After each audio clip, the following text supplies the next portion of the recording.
Bien chicos, ahora vamos a ver la hemorragia de segunda mitad del embarazo. ¿Ya? La hemorragia de segunda mitad del embarazo tiene como principal causa, si nos preguntaran, la causa más frecuente es placenta previa. ¿Y a qué nos referimos cuando hablamos de placenta previa? Viene a ser una inserción anómala de la placenta. ¿A qué nivel? A nivel del segmento uterino inferior. De tal manera que tenemos grados de placenta previa. ¿Ya? El grado 1 es cuando se ubica a 2 centímetros del OSI, la placenta, como estamos viendo ahí, a 2 centímetros del orificio cervical interno.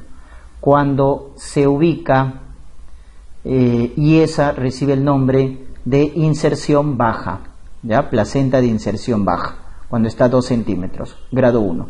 Grado 2, cuando se encuentra al borde del OSI. Entonces, cuando se encuentra al borde del OSI, le vamos a llamar placenta previa marginal, porque está al margen. Y grado 3 es cuando cubre ya el orificio cervical interno. Y el grado 4 también lo cubre. La diferencia es que el 3 lo cubre de forma parcial y el 4 lo cubre de forma total. Por eso al 3 y al 4 le llamamos oclusiva, y al 1 y al 2 le llamamos no oclusiva. ¿Estamos? Muy bien. ¿Cuál de estas es la más frecuente? La grado 4. La placenta previa, grado 4, o sea, la total, es la más frecuente. ¿Cuál es el principal factor de riesgo? Cirugía, porque la cicatriz de esa cirugía va a permitir la inserción anómala. Por eso a la cabeza está cesareada anterior. También legrado, también multiparañosa, tabaco, embarazo múltiple, vivir en zonas de altura, ¿correcto? Es factor de riesgo para placenta previa. Y en la clínica que nos han preguntado, ahí está el caso clínico típico, sangrado en una paciente. Recuerden que el diagnóstico de placenta previa se hace a partir de las 30 semanas, porque antes de las 30 semanas tenemos la llamada migración placentaria. Por lo tanto, a partir de las 30 semanas les dicen sangrado rojo rutilante, variable, repetitivo, que se autolimita. Es en realidad un sangrado benigno, entre comillas. No ningún sangrado es benigno, pero lo vamos a llamar así, ¿para qué? Porque nos tenemos que acordar que va sin dolor, porque el útero está relajado. Y no hay afectación fetal en la mayoría de los casos. Es decir, no hay sufrimiento fetal. Entonces, un sangrado indoloro y el feto está bien. Esa es la clínica de placenta previa. Recuerden que debido a que la placenta previa es la causa más frecuente, en la hemorragia de segunda mitad está contraindicado el tacto vaginal. No se debe hacer tacto cuando hay una hemorragia de segunda mitad del embarazo, porque podemos inducir mayor sangrado si es que se trata de una placenta previa. Muy bien, ¿cómo localizamos a la placenta? Con ecografía transvaginal. La ecografía transvaginal es la prueba confirmatoria, porque nos va a localizar a las placentas, sobre todo a las placentas anteriores. Pero si la placenta es posterior, ahí podemos utilizar, o cuando estamos pensando que se está asociando a acretismo y queremos ver el grado de invasión, pedimos resonancia. ¿Para qué sirve la resonancia cuando la ecografía no nos puede localizar bien la placenta?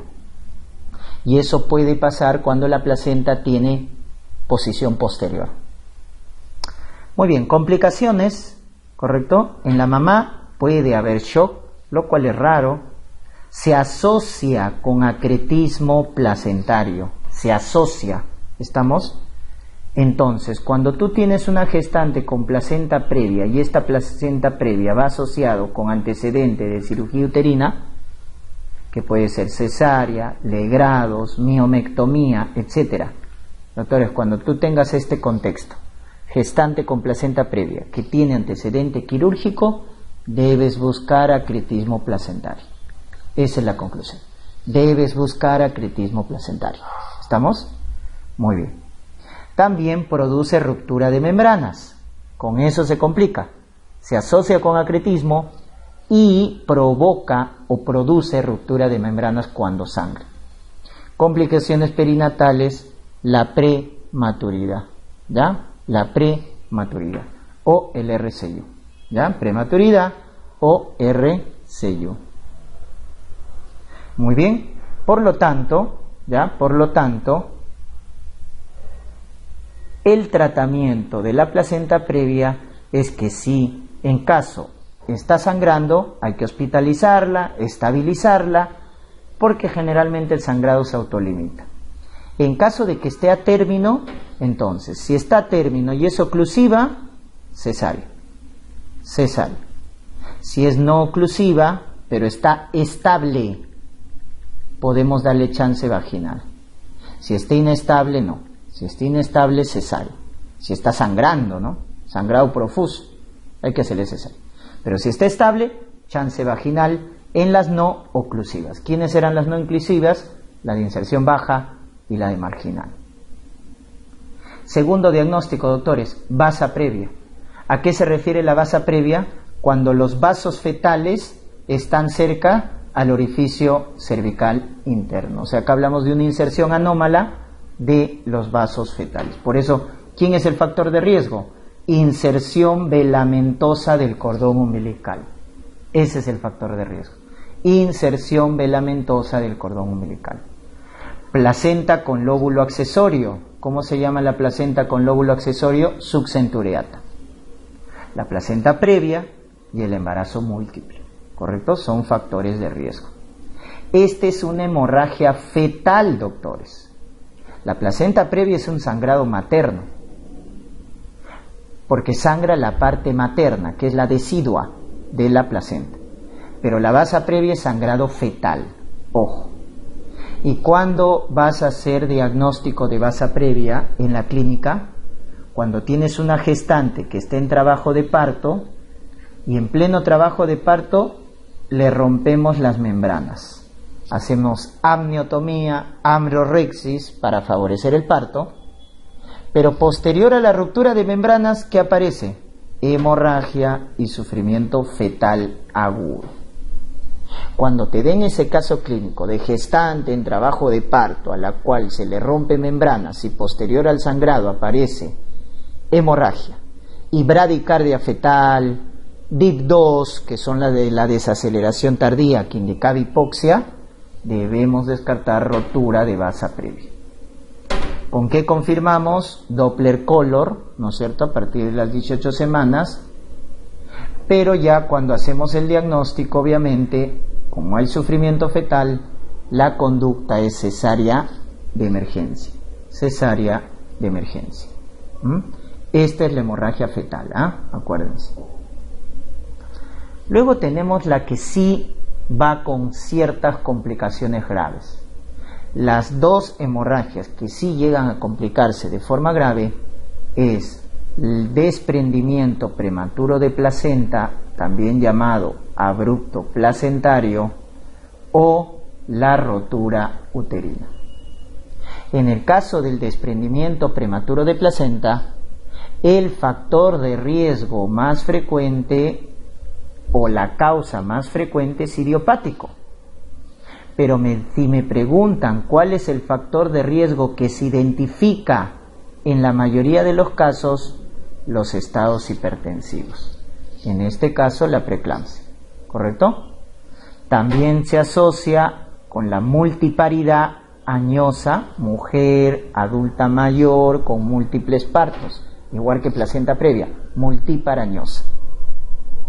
Gestación múltiple, RPM, trombofilia hereditaria, la mutación del factor 5 de Leiden, que es el factor genético más frecuente de las trombofilias hereditarias, el polidramnios, el trauma obstétrico, cuando te pongan el caso clínico de gestante que sufre caída y tiene hemorragia, ¿qué debes descartar? Desprendimiento prematuro de placenta, al igual que cocaína y tabaco, ¿correcto? Cocaína y tabaco. Doctores, el diagnóstico de DPP es clínico. Acá no necesito ecografía, pruebas, no. El diagnóstico es clínico. Es una gestante que tiene sangrado rojo oscuro escaso, pero de inicio brusco, que va asociado a dolor abdominal. Esa es la clínica más frecuente. Hemorragia con dolor. ¿Y por qué tiene dolor? Por la contracción que está aumentada. Es una contracción persistente debido a la presencia de hipertonía uterina, conocida con el nombre también de útero leñoso o el famoso útero de Courvoisier. Útero leñoso o útero de Courvoisier o hipertonía uterina.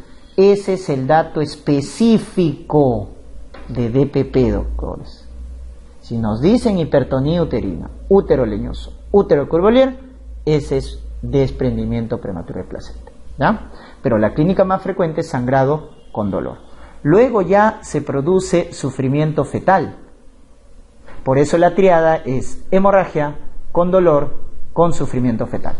Porque aparece DIP2, aparece hipoxia fetal. En un 20% puede dar hemorragia oculta. Muy bien.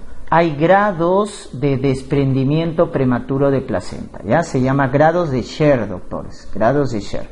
Grado 1, cuando se desprende menos del 30% la placenta. Grado 2, cuando se desprende del 30 al 50%. Y grado 3, cuando se desprende más del 50%.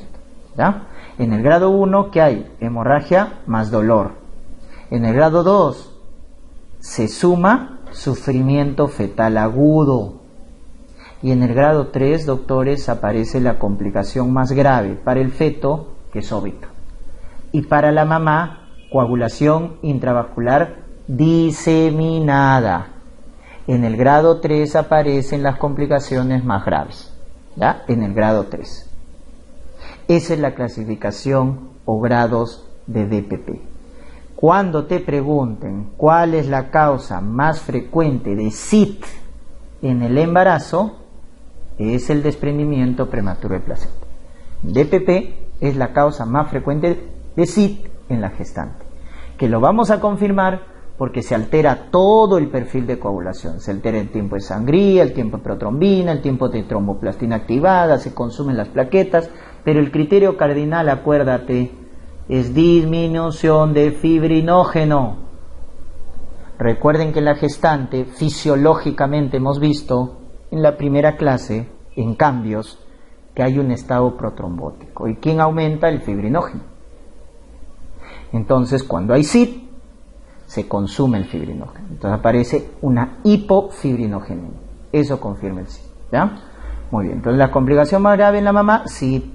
En el feto, óbito, ¿no? Hace shock, atonía uterina en el posparto, síndrome de Sheehan, que es una necrosis de la hipófisis, producto de la hemorragia, falla renal, en el feto prematuridad, RCU, etc.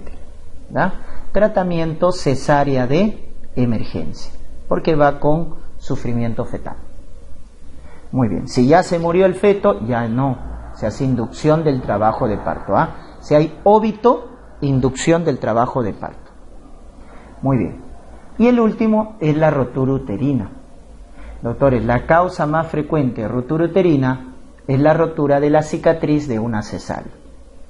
Es por eso que si una gestante tiene, ¿no es cierto? Si una gestante tiene 2 o más cesáreas segmentarias o una cesárea corporal o una cesárea segmentaria pero menos de 2 años, doctores, en estos casos está contraindicado el parto vaginal, porque hay alto riesgo de rotura. ¿Qué debemos hacer? Cesárea nuevamente, porque si la sometemos a parto vaginal, hay alto riesgo de rotura uterina. Entonces, recuerden, 2 o más cesáreas segmentarias, que es la más frecuente que se hace. Si no te dicen nada, asume que es segmentaria. Una corporal o una segmentaria, pero que tiene menos de 2 años. Pues ahí ya está contraindicado el parto vaginal, porque hay riesgo de rotura. Entonces justamente pasa eso, ¿no? Si a una gestante la sometemos a parto vaginal cuando tiene factores de rotura, entonces el útero se rompe. Cicatriz de una cesárea, miomectomía, legrados, mucha inducción del trabajo de parto. Le pasamos mucha oxitocina, le pasamos mucho misoprostol, entonces se induce una hipertonía y eso también puede generar rotura. En el DPP, por ejemplo, en el DPP la hipertonía es tan intensa que al final rompe el útero. ¿Te das cuenta? Rompe el útero. Hay dos momentos, la ruptura inminente y la ruptura consumada. La inminente es antes de que se rompa. Entonces acá vamos a tener, por ejemplo, cuando la ruptura es inminente, vamos a tener esto, ojo, hipertonía uterina. Pero el que te va a dar el dato es esto, la formación del anillo de Van, que es una distensión a nivel del segmento uterino inferior. O el signo de Frommel, que viene a ser la palpación de los parametrios de forma tensa. Parametrios tensos, anillo de Van, ruptura inminente. El útero se va a romper. El útero se va a romper. Y consumada cuando ya se rompe. Y ahí ya va a aparecer el dato cardinal. La hipotonía, porque cesan las contracciones uterinas. Cuando ya se termina de romper, hay una hipotonía o cesan las contracciones uterinas. Con dolor severo, porque se ha roto una víscera, sufrimiento fetal, shock, o las partes fetales se palpan fácil, como si estuviera debajo de la piel el feto, o presentación alta. Todos esos datos se ven en la ruptura consumada. Desaparecen las contracciones, el feto se palpa fácil, se eleva la presentación, la madre está en shock, el feto en sufrimiento fetal. ¿Ya? ¿Qué debemos hacer en una ruptura inminente? Cesárea de emergencia, ¿no? Cesárea de emergencia. Y en una ruptura consumada, igual, ¿no? Cesárea de emergencia. Ya se rompió y hay que obviamente reparar la lesión, ¿no? Reparar la lesión. Entonces, cuando nos hablen de una hemorragia, doctores, de segunda mitad del embarazo, lo primero que debes preguntar es si duele o no duele. Entonces, tenemos el indoloro y el doloroso. Y en el caso del indoloro, el más frecuente es placenta previa, cuyo factor de riesgo más importante es cesárea anterior, ¿no es cierto? El otro diagnóstico diferencial es vasa previa, cuyo principal factor de riesgo es inserción velamentosa del cordón umbilical. Estamos haciendo un resumen, ¿correcto? Y en el caso de dolor, tenemos, si la hemorragia duele, es un desprendimiento prematuro de placenta o una rotura uterina. En DPP, el principal factor que se reconoce es preeclampsia, y en la rotura uterina, la cicatriz de una cirugía. En este caso, una cesárea anterior también. Muy bien. Y en la clínica, ¿cómo vas a diferenciar? Entonces, la placenta previa es un sangrado indoloro y el feto está bien, el útero está blando. En cambio, en la vasa previa hay sufrimiento fetal. Esa es la diferencia entre placenta previa y vasa previa, ¿correcto? Ambos son indoloros, pero en la placenta previa el feto está bien, en vasa previa, posterior a la ruptura de membranas, aparece el sangrado con sufrimiento fetal. ¿Se dan cuenta? Esa es la diferencia. Y en el caso de DPP, la diferencia ya con una rotura es que en el DPP hay una hipertonía uterina. En el caso de la rotura uterina tenemos un útero hipotónico. Cuando ya se rompió, ¿verdad? En la ruptura consumada ya hay hipotonía uterina. En cambio, en el DPP, el dato específico es que el útero está bien contraído, muy doloroso, se llama útero de Curbolier, o útero leñoso, o tetania uterina también le llaman, ¿ya? En ambos casos hay sufrimiento fetal. Entonces ahí no hay diferencia. En ambos casos hay sufrimiento fetal, en ambos casos la mamá, en el caso del DPP, se puede complicar con SID.